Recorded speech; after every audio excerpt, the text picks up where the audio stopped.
ข้าพเจ้าสิมาตอบคอมเมนต์อีกคนหนึ่งที่บอกเลยว่าเขามาตัดขาไฟเนาะข้าพเจ้าสิมายกเหตุผลให้ฟังเนาะก่อนเนินมดเนาะก่อนเขาสิมาตัดไฟทางหน่วยงานไฟฟ้าเพิ่นเทื่อที่หนึ่ง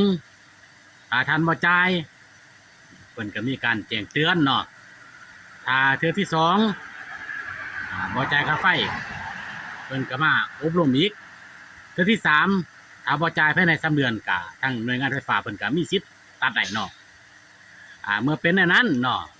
ข้าพเจ้าเห็นในคลิปนี้ผู้เกี่ยวบ่ลงไปเนาะว่าบ่ฮู้สาเหตุ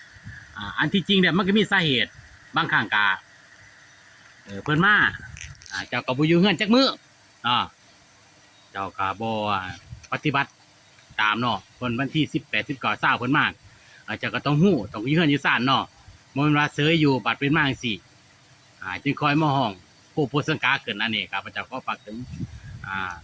ผู้ที่เกี่ยวข้องเนาะผู้ที่ถูกเสียหายเนาะสาเหตุที่เขาตัดไปนั่นก็คือที่ทานบ่จ่ายเงินเนาะ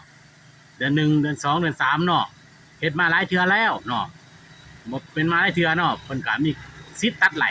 เนาะข้าพเจ้าก็บอกให้ผู้เกี่ยวหันเนาะถ้าผู้ใดคิดเห็นให้คอมเมนต์มาเลย